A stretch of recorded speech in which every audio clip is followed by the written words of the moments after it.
Hey guys, welcome back to the channel. This is Saubhagya and आप देख रहे हैं लेमन्स कॉमर्स। हम लोग क्लास 12th की अकाउंटिंग शुरू कर रहे हैं और 12th में सबसे पहले तो हमें पता ही क्या आता है, पार्टनरशिप शुरू कर रहे हैं हम लोग। ओके, फंडामेंटल्स ऑफ पार्टनरशिप से शुरू करने जा रहे हैं आज हम।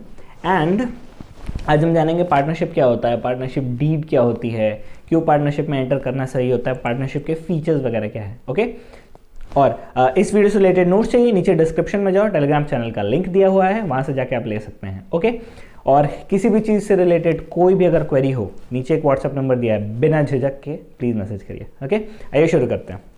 नाउ पार्टनरशिप के फंडामेंटल्स हम देखने जा रहे हैं। ठीक है, सबसे पहले हम जानते हैं कि पार्टनरशिप क्या होती है। Okay, let's try and learn what is partnership और पार्टनरशिप की ज़रूरत क्या पड़ती है। 11th में आपने पढ़ा था क्लास 11th में आपने पढ़ा था सोल प्रोप्राइटरशिप की अकाउंटिंग। नाउ जब बिजनेस छोटा होता है, आई मीन कोई जनरल स्टोर आप ले लो या कोई किराने की दुकान ले लो, कोई छोटा ट्रेडर है जो खुद अकेले बिजनेस कर रहा है, तो उस केस में सोल प्रोप्राइटरशिप जो होती है वो काफ़ी बेनिफिशियल होती है, बिकॉज अकाउंटिंग सिंपल होती है, ज़्यादा कॉम्प्लेक्सिटीज़ नहीं होती है उसमें। ठीक है, लेकिन जैसे जैसे आपका बिजनेस का लेवल बढ़ता जाता है तब सोल प्रोप्राइटरशिप आपके लिए बेनिफिशियल नहीं रह जाती है, बिकॉज उसमें बेनिफिट्स बहुत कम रहते हैं। ठीक है, और जैसे जैसे कॉम्प्लेक्सिटीज ऑफ ट्रांजैक्शंस बढ़ते जाते हैं तो अलग अलग फॉर्म्स ऑफ बिजनेस ऑर्गेनाइजेशन ज़्यादा बेटर होते हैं। अब पार्टनरशिप क्या है, हो सकता है मैं किसी और के साथ चाहूँ कि बिजनेस कर सकूँ, आई मीन मैं अकेला भी बिजनेस कर सकता हूँ, बट अगर मुझे बड़े लेवल पे ऑपरेशंस करना है तो मैं हो सकता है 2 या 3 लोगों के साथ दिमाग लगाऊँ और डिसाइड करूँ कि मैं 2-3 लोगों के साथ मिल करके बिजनेस करूँगा। ठीक है, उस केस में पार्टनरशिप बीच में आती है। ठीक है, पार्टनरशिप क्या होती है, जब 2 से ज़्यादा लोग मिल करके साथ में बिजनेस करते हैं तो उसको हम बोलते हैं पार्टनरशिप। ओके, आइए देखते हैं, मतलब जो भी आपके रूल्स रेगुलेशंस और लॉज होते हैं पार्टनरशिप को लेकर के, वो पार्टनरशिप एक्ट 1932 गवर्न करती है। ठीक है, आइए देखते हैं कि पार्टनरशिप एक्ट 1932 पार्टनरशिप को कैसे डिफाइन करती है और क्या बोलती है। पार्टनरशिप एक्ट 1932 बोलती है कि partnership is what it is a relation. ठीक है, एक रिश्ता है। ठीक है, वो रिश्तेदारी वाला रिश्ता नहीं, प्रोफेशनल रिश्ता। ठीक है, पार्टनरशिप क्या है, एक रिश्ता है। It is a relation, a kind of a professional relation. ठीक है, एक रिलेशन है लोगों के बीच में। ठीक है, 2 या 2 से ज़्यादा लोगों के बीच में, बेसिकली यहाँ पे कहने का मतलब है 2 या 2 से ज़्यादा। पार्टनरशिप क्या, पार्टनरशिप में अकेले खुद के साथ तो करूँगा नहीं, तो मिनिमम 2 या 2 से ज़्यादा लोगों के साथ हम पार्टनरशिप करते हैं। ओके, ये एक रिलेशन है ऐसे लोगों के बीच में जिन्होंने अग्री किया है, who have agreed to share the profits of a business. ठीक है, अब यहाँ पे सिर्फ प्रॉफिट्स वर्ड यूज़ किया गया है, लॉसेज वर्ड्स नहीं यूज़ किया गया है। क्यों ऐसा किया गया है, जनरली हम ये मान करके चलते हैं कि अगर हम बिजनेस कर रहे हैं तो बिजनेस भाई प्रॉफिट करने के लिए ही करेंगे, तो ये डीम्ड होता है कि प्रॉफिट्स के साथ साथ लॉसेस भी हमारे चल रहे हैं साथ में। ठीक है, तो इसीलिए पार्टनरशिप एक्ट ने सिर्फ प्रॉफिट वर्ड का यूज़ किया है। ठीक है, उसके कहने का मतलब ये है कि भाई जब 2 या 2 से ज़्यादा लोग मिल करके बिजनेस कर रहे हैं तो वो प्रॉफिट ही शेयर करना चाहेंगे। ठीक है, मतलब प्रॉफिट करना चाहेंगे, लॉसेस करने के लिए तो कोई बिजनेस करता नहीं है। That is why they have used the word profit. Agree to share the profits of a business carried on by all or any one of them or any one of them acting for all। कहने का मतलब क्या है, हो सकता है कि एक पार्टनरशिप है मान लीजिए जिसमें 4 पार्टनर्स हैं। ठीक है, अब 2 बंदे हैं, 2 लोग हैं उसमें से जो बहुत सीरियसली उस पार्टनरशिप को कंटिन्यू करना चाहते हैं, और 2 लोग उसमें ऐसे हैं जो कह रहे हैं कि यार देख, तू मेरे को पार्टनर बना ले, मैं तेरे को बिजनेस में पैसे दे रहा हूँ, तू मेरे से 10 लाख रुपए ले ले या तू मेरे से 15 लाख रुपए ले ले, तेरे को बिजनेस में जो भी इन्वेस्टमेंट करना है तो कर ले। ठीक है, मैं क्या करूंगा, मैं बिजनेस में कुछ इन्वॉल्व नहीं रहूंगा। ठीक है, तू मेरे से पैसा ले, तुम लोग बिजनेस करो, तुम लोग को जैसे करना है वो करो, बिजनेस में जो प्रॉफिट होगा उसका हिस्सा मैं लूंगा भाई साहब, बिकॉज मैं कैपिटल दे रहा हूं। तो ये इसके कहने का मतलब वही है। ठीक है, हो सकता है कि सारे लोग मिलकर बिजनेस कर रहे हो, या हो सकता है कि कुछ लोग उसमें सिर्फ नाम के पार्टनर्स हो, एक्चुअल पार्टनर्स ना हो।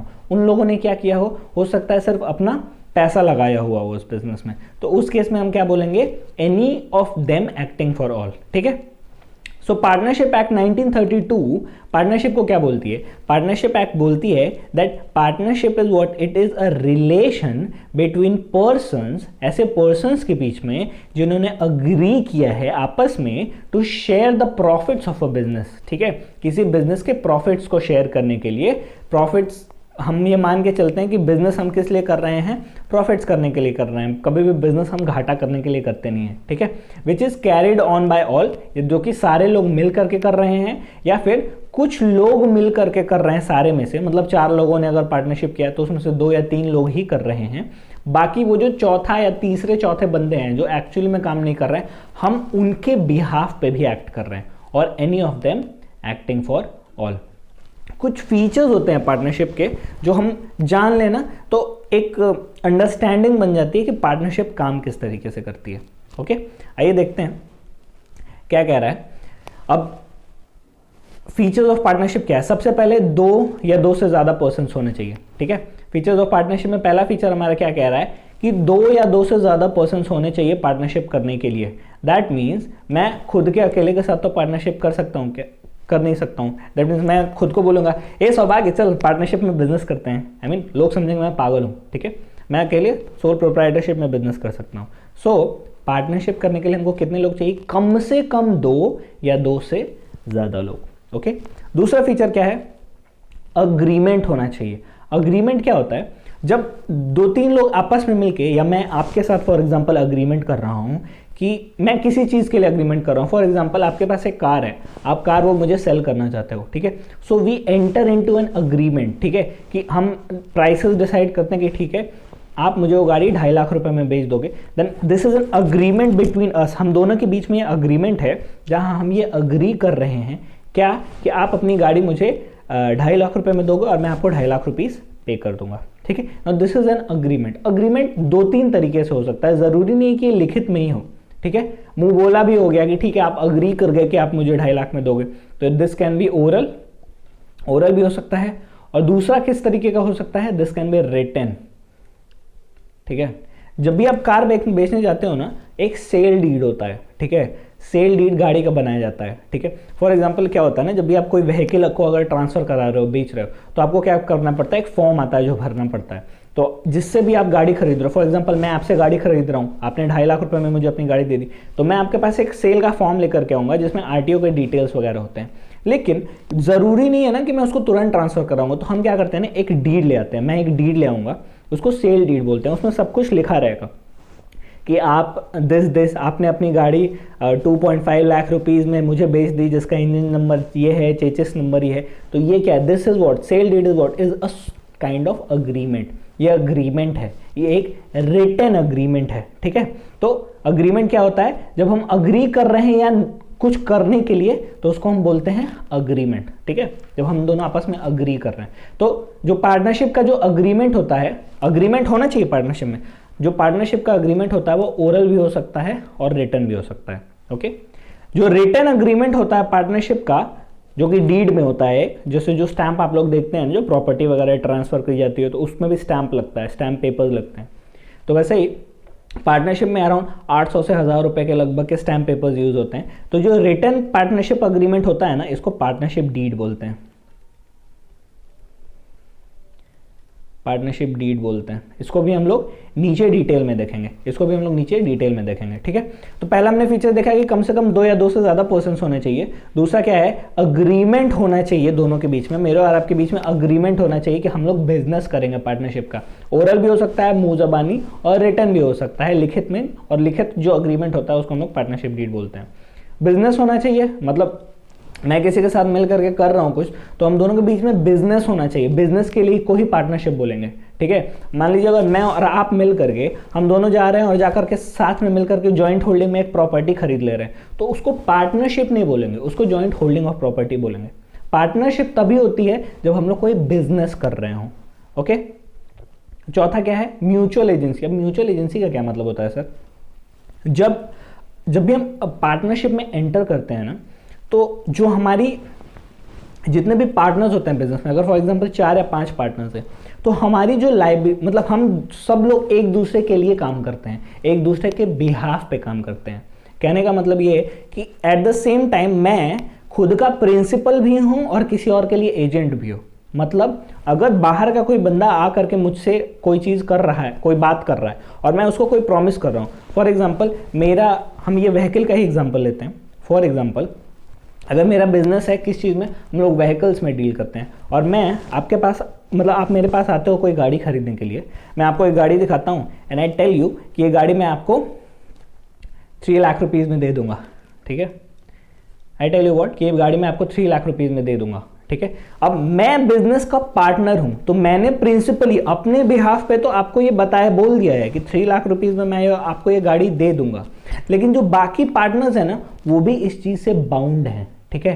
कहने का मतलब क्या है कि वो भी जो मैंने बोला उस चीज़ से बाउंड है, they are acting as an agent for me, मैंने जो बोल दिया उसके लिए वो भी लायबल है, ठीक है। So I am acting as my principal, मैंने अपने बिहाफ पे जो बोल दिया सो बोल दिया, बट मैंने जो बोला उसके लिए मेरे सारे के सारे पार्टनर्स जो हैं बिजनेस में वो भी लायबल होंगे, ठीक है, ठीक है। एक बार और म्यूचुअल एजेंसी देखते हैं। कहने का मतलब क्या है दैट अगर आप each partner is acting as a principal as and an agent for other partners, मैंने खुद जो बोला, मैंने खुद जो अग्रीमेंट्स किए उसके लिए तो मैं लायबल हूं ही हूं, और जो मेरे बाकी पार्टनर्स हैं उन्होंने जो काम किया है उसके लिए भी मैं लायबल हूं। दैट मीन्स अगर मैंने आपके साथ अग्रीमेंट किया है तो जो मैंने आपके साथ अग्रीमेंट किया है मैं तो उस चीज़ के लिए लायबल हूं ही हूं। मेरे सारे पार्टनर्स, मैंने जो आपके साथ अग्रीमेंट किया है मेरे सारे पार्टनर्स भी लायबल हैं। ठीक उसी तरीके से मेरे सारे पार्टनर्स ने जो दूसरे कस्टमर्स के साथ जो अग्रीमेंट किया है उसके लिए वो सारे पार्टनर्स तो लायबल हैं ही हैं, ठीक है। लेकिन बाकी पार्टनर्स ने जो काम किया है उसके लिए बाकी सारे पार्टनर्स भी लायबल हैं। मतलब कोई दूसरे पार्टनर ने किसी और के साथ कोई अग्रीमेंट किया तो वो तो लायबल है ही, मैं भी उस चीज़ के लिए लायबल हूँ। आई होप आप ये कॉन्सेप्ट समझ रहे हैं म्यूचुअल एजेंसी वाला। Okay, sharing of profit and losses, business होगा तो भाई प्रॉफिट होगा और लॉस होगा, एक सर्टन रेशियो होता है। जैसे 2 पार्टनर्स हैं तो 50-50 हो गया, या 40-60 हो गया, 30-70 हो गया, ये क्या होता है, प्रॉफिट शेयरिंग रेशियो होता है। तो इस रेशियो में हम बिजनेस के प्रॉफिट्स या लॉसेस को शेयर करते हैं आपस में। Okay, next thing is liability, joint and several and unlimited. Unlimited कहने का मतलब क्या हो गया, जॉइंट एंड सेवरल। अब जो पार्टनरशिप फॉर्म होती है ना, जब भी पार्टनरशिप में हम एंटर करते हैं वो एक फॉर्म होती है, पार्टनरशिप फॉर्म उसको बोलते हैं, ठीक है। जैसे आप एक चार्टर्ड अकाउंटेंट को देख लो तो उनकी फॉर्म्स का नाम generally at the end company या फिर एंड एसोसिएट से खत्म होता है, ठीक है। तो आप ऐसे कह सकते हो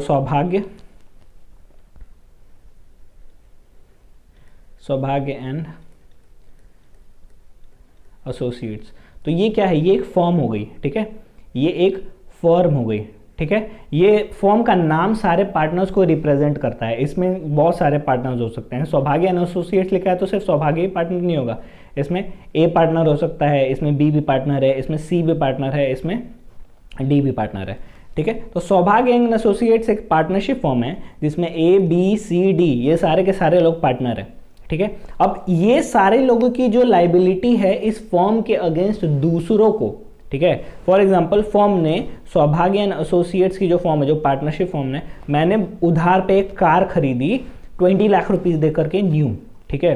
तो जितने पार्टनर्स हैं, ये जितने पार्टनर्स हैं ए बी सी और डी, ये जितने भी पार्टनर्स हैं सबकी लाइबिलिटी यहाँ पे अनलिमिटेड है उस गाड़ी की लाइबिलिटी को पे करने के लिए, और जॉइंट है।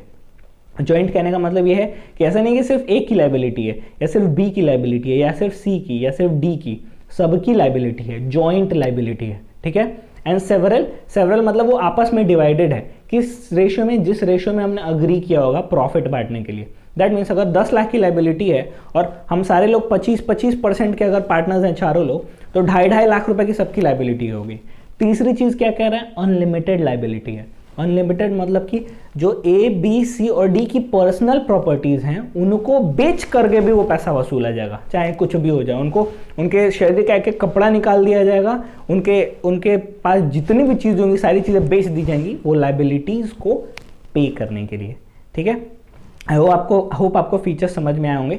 एक बार जल्दी से इस चीज़ को कंक्लूड कर लेते हैं, ठीक है। क्या कह रहा है, पार्टनरशिप क्या होती है, जब 2 या 2 से ज़्यादा लोग मिल करके एक बिजनेस कर रहे होते हैं तो उसको हम क्या बोलते हैं, पार्टनरशिप बोलते हैं, ठीक है।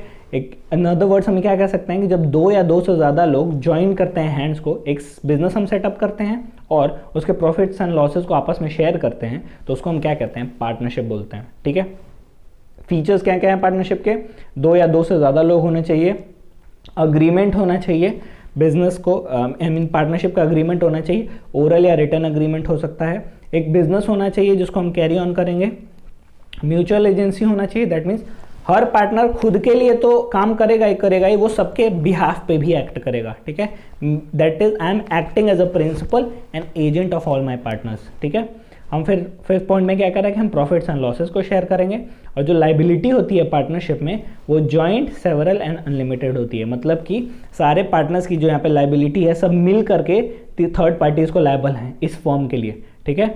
और सेवरल होती है, उनके पार्टनरशिप रेशियो में वो लोग लायबल हैं, और अनलिमिटेड है, दैट मीन्स अगर फर्म में हमारे पास एसेट्स नहीं है, मतलब कि अगर मैंने गाड़ी खरीदी थी और वो सारे पैसे बेच करके सारे पार्टनर्स खा गए, तो सारे पार्टनर्स के घर का एक एक सामान गिरवी रख करके और एक एक सामान बेच करके उनका खुद का जो लाइबिलिटी, खुद की जो एसेट्स हैं उनको बेच करके वो लाइबिलिटी उनसे वसूली जाएगी, उसको हम बोलते हैं अनलिमिटेड लाइबिलिटी, ओके।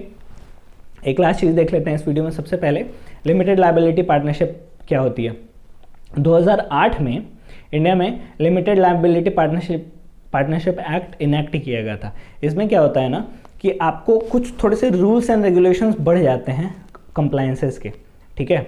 कंप्लायंसेस के जो रूल्स एंड रेगुलेशंस होते हैं वो बढ़ जाते हैं। एक इनकॉर्पोरेटेड पार्टनरशिप होती है जो कि LLP एक्ट 2008 के अंदर रजिस्टर्ड होती है। इसमें क्या होता है, जैसा कि आप नाम से देख रहे हैं, लिमिटेड लाइबिलिटी पार्टनरशिप, मतलब जैसे ऊपर हमने देखा ना कि सारे पार्टनर्स की जो लाइबिलिटी होती है वो अनलिमिटेड होती है। यहाँ पे ये नहीं होगा। यहाँ पे क्या होगा कि हर पार्टनर की लाइबिलिटी लिमिटेड होगी। कितनी लिमिटेड होगी? जितना कैपिटल उसने बिजनेस में कंट्रीब्यूट किया है। दैट मीन्स अगर कोई डिफॉल्ट करता है फर्म, फॉर एग्जांपल सौभाग्य एंड एसोसिएट्स ने अगर कोई डिफॉल्ट कर दिया, मैंने गाड़ी खरीदी उधार में और पे नहीं किया, तो उस केस में क्या होगा कि जो बैंक है या फिर जिससे मैंने गाड़ी क्या बोला जाता है ली है, जिसको मुझे पेमेंट करना है, ठीक है, वो सौभाग्य एंड एसोसिएट्स में जितने एसेट्स हैं, ठीक है, उनको ही बेच करके अपनी रिकवरी कर सकता है। A, B, C और D की पर्सनल प्रॉपर्टीज को नहीं बेच सकता है। ये देखने में तो बहुत अच्छा लग रहा है, लेकिन ये उतना अच्छा इंडिया के कॉन्टेक्स्ट में लोगों को उतना नहीं पसंद है। लोग ऑल्दो इनकॉर्पोरेट करते हैं, लेकिन ये जब बड़ी ऑर्गेनाइजेशंस होती हैं ना, तब लोग इनकॉर्पोरेट करते हैं LLP को। क्यों? क्योंकि इसमें कंप्लायंसेस बढ़ जाते हैं। ये जो नॉर्मल वाली पार्टनरशिप होती है ना, इसमें कंप्लायंसेस उतने ज़्यादा नहीं होते हैं, इसमें कंप्लायंसेस बहुत ज़्यादा होते हैं, ठीक है। This was it for this video. आने वाले वीडियो में पार्टनरशिप डीड के बारे में जानेंगे, ओके। नोट्स के लिए नीचे डिस्क्रिप्शन में जाओ। वीडियो पसंद आया लाइक करो and please subscribe to the channel. अपने दोस्तों के साथ भी ज़रूर शेयर करिएगा। अपना ख्याल रखिए। Take care and bye bye.